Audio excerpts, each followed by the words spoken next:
Hello and welcome to a Catholic Pokematic controversy thing. I am me.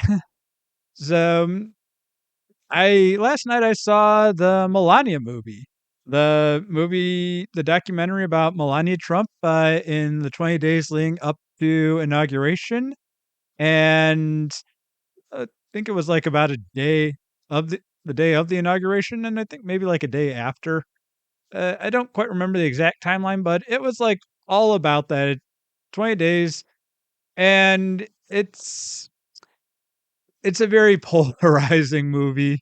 Like, I don't know if there's ever been a spread this big in Rotten Tomatoes history, because it is 5% in the critics ratings, or only 5% like it, 95% say it was not good, but then the audience rating is 99%. Like, almost everyone says that it is great.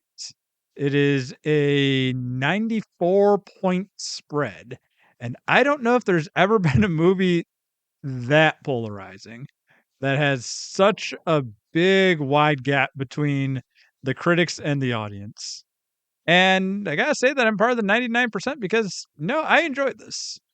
Uh, so, what does this movie really get into? Well, it starts out with Melania uh, figuring out, preparing her dress and what she's going to wear for inauguration. And then there's also a little bit of like, okay, how are they going to set up the candlelit dinner? And it's very lifestyles of the rich and famous, because it's like, okay, custom tailor, custom making the dress, and Melania given like specific details of like very, very fine details of how to make the dress and the alterations that are needed. And it was like something out of a TV show, out of a sitcom, just of like how over the top it was. I'm like, oh, this is weird. But that thankfully, that wasn't just all of it, because there's also like the first course is going to be a golden egg with caviar. I'm like, oh, yeah, that just screams like out of touch or whatever, or elitist or whatever. I'm just like, again, it feels like it's something out of the lifestyles of the rich and famous. But that's not all the movie, because what the next part of it is that it talks about the Jimmy Carter funeral, because Jimmy Carter died in the days leading up to inauguration. So there was the funeral, and Melania is talking about how the funeral just also happened to be held on the same day that her mom died, a year prior. So it's like, oh, that's something. And it's just a nice little show off, like, okay, how'd she handle it? How'd a little bit of behind the scenes things. But then what got really interesting is that then it started showing like, okay, what does Melania do as the first lady of the United States? How, and like the different organizations and philanthropies and outreach that she does. And it's like, oh, that's pretty interesting. And then they also show her how she's interviewing people to like, I don't know what exactly it was. It's like working her cabinet. So it's like, oh, that's also kind of neat. And then a big bulk of it is like going over the logistics of how the day is going to go. Like, what's going to happen with inauguration day? Who's going where? Who's doing what? What's going to be happening? And just like the transition from civilian to First Lady of the United States. And like, it did show a lot of like just behind the scenes of the transition of power, because it like went into, okay, this is what has to go into of getting the White House ready for the first family, because the first family lives at the White House. It's not just an office building where CEO has a desk and then they switch out the nameplate and a couple of personal artifacts or whatever. But for the most part, it's all the same. No, it's like the whatever the wing is of the White House where the first family lives, it is their home. They live there, so it's like, okay, they got to get the furniture as they want it. They got to get the art presented that they want presented. They've got to figure out, okay, whose bed is going to be where, whose bedroom is where, uh, all that goes into it, and like making sure that they have like the proper guest accommodations because I guess Melania's dad lives with them full time or something where he was going to be there very often, so they had to make sure that they got that right. It's like, huh, I never really thought about that. And then there's also the whole thing about making sure that all the security is right and ready because they tried to assassinate Donald Trump during the campaign. So it's like, yeah, you got to make sure that security is like super, super tight and that there's no chance of a problem. And like going over all of that, which was, yeah, that was also pretty neat to kind of see. And just like the transition between like, okay, when they're not living in the White House, they live in Trump Tower in New York. That is home. And then there's also Mar-a-Lago, which is, I guess, their resort. It's not just a second mansion, but whatever. It was kind of neat to see it like going back and forth between that and like realizing, okay, this is getting the house winterized for when they go snowbird at the White House, if you will, which is that was also kind of neat. And then one thing that was really, really fun is that, okay, there's just the relationship between Donald and Melania. Like, there's a lot of times where it's okay, Melania is just talking to her husband as husband and wife. I mean, it's not like the same mundane things that we talk about as just common people. They're running the country and running multi-billion-dollar businesses, but it's kind of neat because it's like, okay, there's still that banter that husbands and wives have. Like there's this one time where Donald Trump is practicing a speech, and then Melania just like interjects something. And she's like, "Oh, make sure you also do that, honey." And he's like, "Oh yeah, babe. Hey, cut that on." She's like, "No, no, keep that in." It's just like the little banter back and forth, which is just funny. And then there's also because Baron is still minor under supervision, if you will. He's not like his other siblings, like Donald Trump Jr. and Ivanka, who are full grown adults. Where Barron is still, he was 10 years old when first term, and now he's going in 18 years old second term. So it's like, okay, he gets some spotlight, and well, it's not a whole lot because it's not about him. It's about Melania and her practice of getting everything. And everyone was just commenting about how he's really tall. So that's just the funny thing. And like, and here comes Baron, who you'll notice is really tall. It's like, yeah, he is a really big guy. So that's just kind of funny. But again, this movie it's just a very interesting little bit about like, okay, this is them as their life, a peek behind the curtain, see how the other half lives and see the transfer of power because it is like, okay, this is what happens for swearing in, and this is how you wave goodbye to the former president. And it's like, okay, yeah, there's a lot of pageantry that goes into this and a lot of practicing that goes into this. And it's like, huh, I never really gave much thought to it. Like just the level of detail that goes in with this. It's like interesting. And then it's also because this is all about events that happened a little over a year ago. Like there's so much that's recent memory. Like most of the time when you watch a documentary, it comes out years and years later where uh, and might not have been like the biggest of news stories to where everyone or all the details about it, it might be offering some new perspectives or reminding you of things that you forgot. It's like No, they talk about the wreath laying ceremony at the Tomb of the Unknown Soldier. And I'm like, I remember that because that was a little over a year ago. That was recent memory. And the swearing in, yeah, that was recent memory.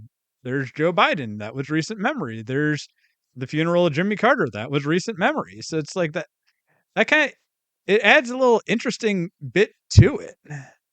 And then as a filmmaker, as someone who can appreciate like the artistic merits of things, there's one bit that is really, really neat, and that is that there are scenes and shots. No, there are shots that are shot on 8 millimeter camera. Like there are various different shots that are done with an 8 millimeter camera. I don't know if it's necessarily exactly 8 millimeter, but it's the kind of handheld personal home film camera that people used back in the 70s and 60s and whatnot. And you see that. And it gives like this really neat, nostalgic, grainy feeling to it because it feels like a home movie that way because seven it's just cheap it's a cheap film stock camera that people had back in the day. Like I remember like my aunt grandma had a camera, like one of those old film cameras. And my uncle got the film transferred to digital. So it's like watching that it's like the same kind of film stock, same kind of quality. It's like a grainy film. It's a very soft film.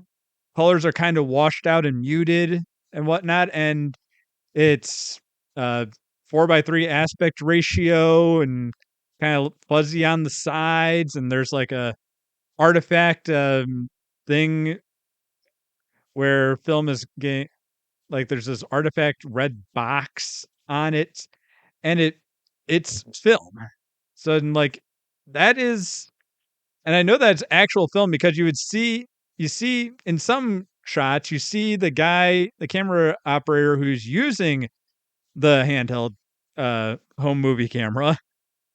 You see the camera being used and then it cuts to the shot that was just shot. So it's like that is very creative, very neat. And it's all because Melania's dad would do the same thing. He would film a little homemade home videos on that.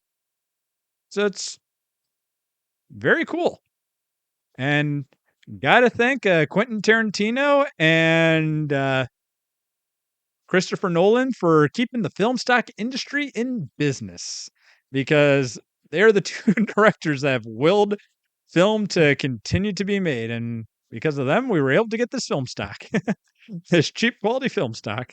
Uh, yeah, so that was pretty neat. And then in addition to it, there's a number of times where like the camera operator director like asks a question and then whoever's there answers it. And like there's one time where Melania is directing the camera to come to her.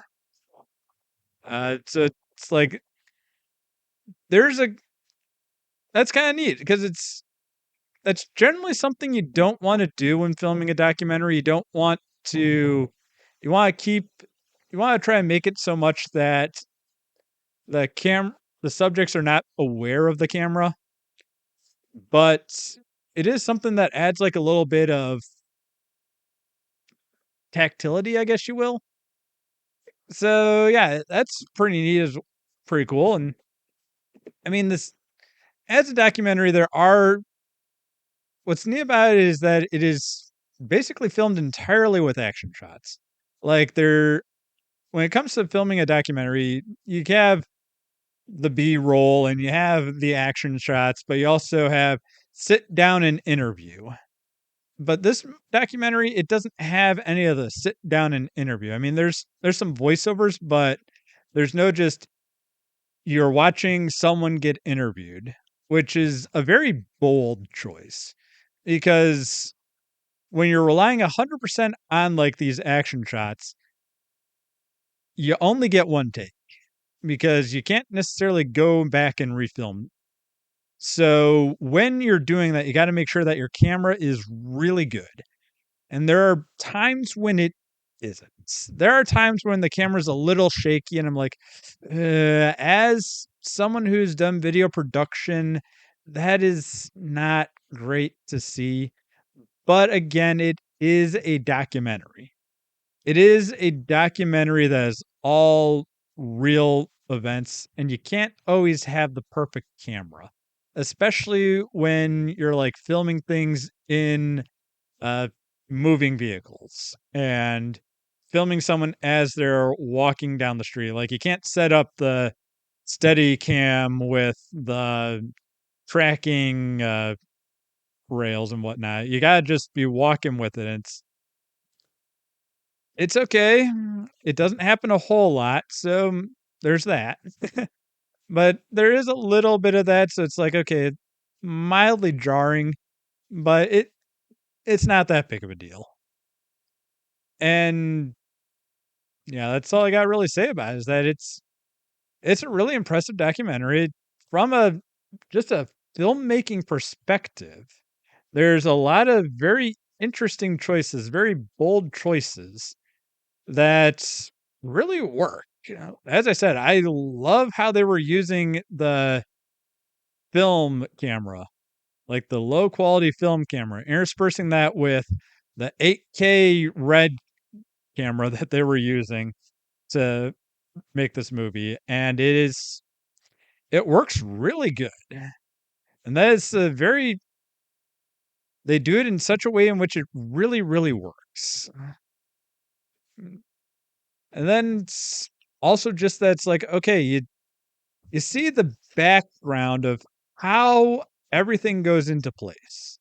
And it's just interesting. I really enjoyed it. It's pretty fascinating. And again, I don't know what the critics aren't seeing in this, if they're being honest.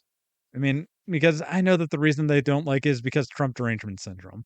Because if this was the Jill Biden documentary and it was showing all this off, I mean, I hope that I would have the kind of honest, and if it was everything else, the only difference is that the subject was the Bidens as opposed to the Trumps.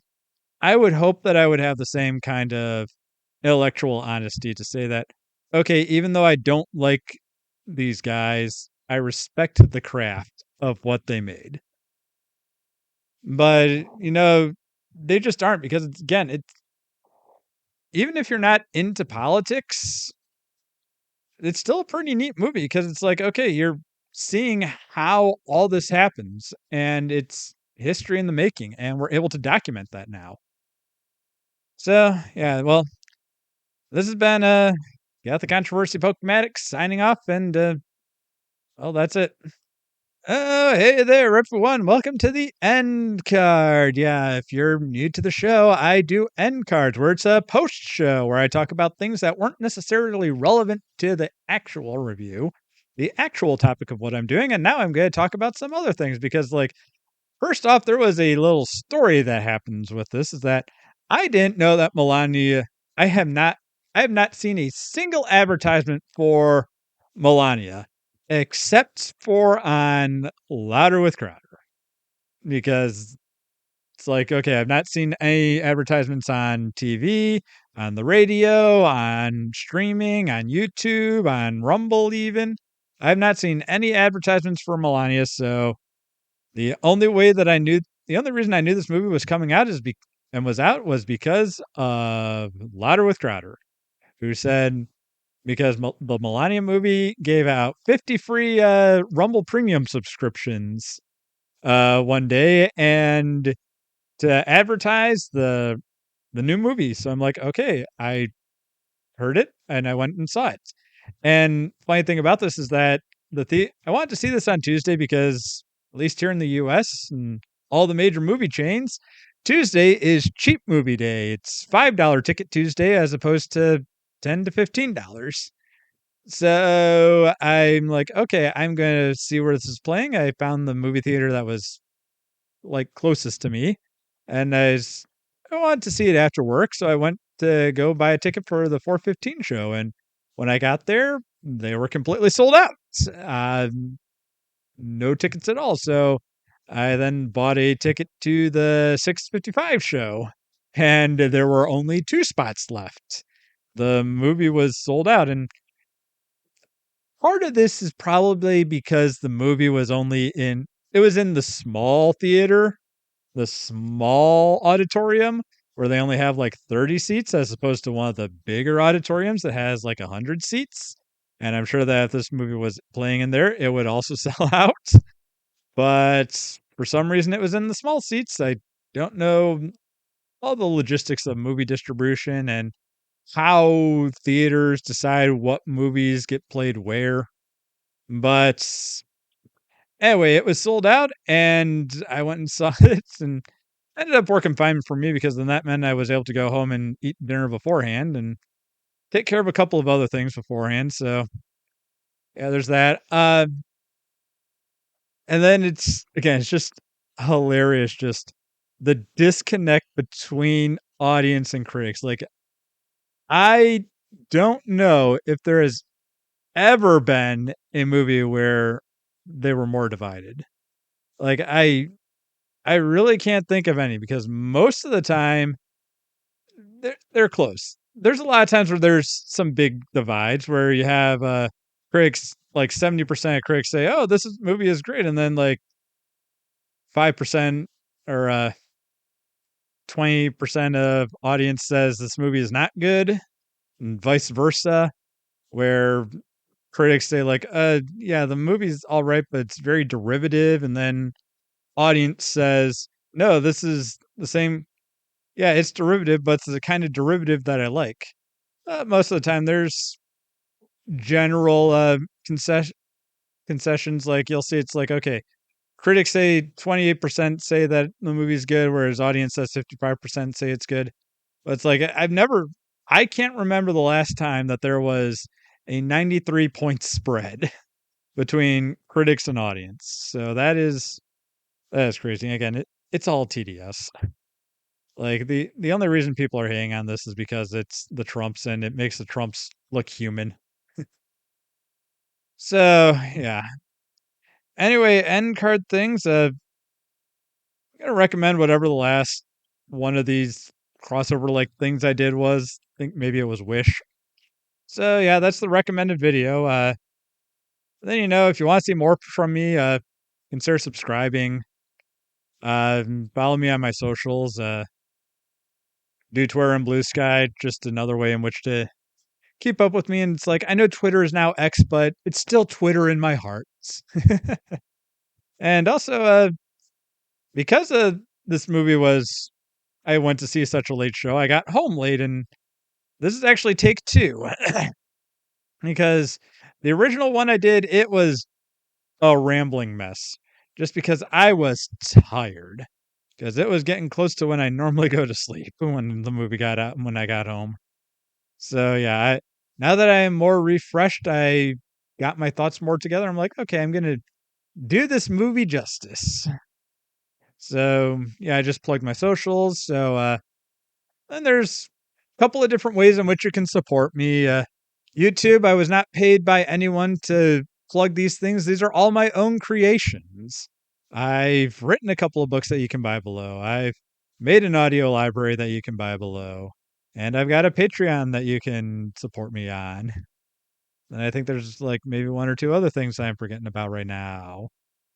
Um, and then you can check out my website and my blog, which are just all different things that I do. There's some exclusive stuffs. I mean, the blog is completely exclusive, but then like on the website, there's also sometimes some exclusive things, just text blogs and stuff that I write. So yeah, okay. I think that basically covers everything. Well, I'll catch you next time. Bye. Stop.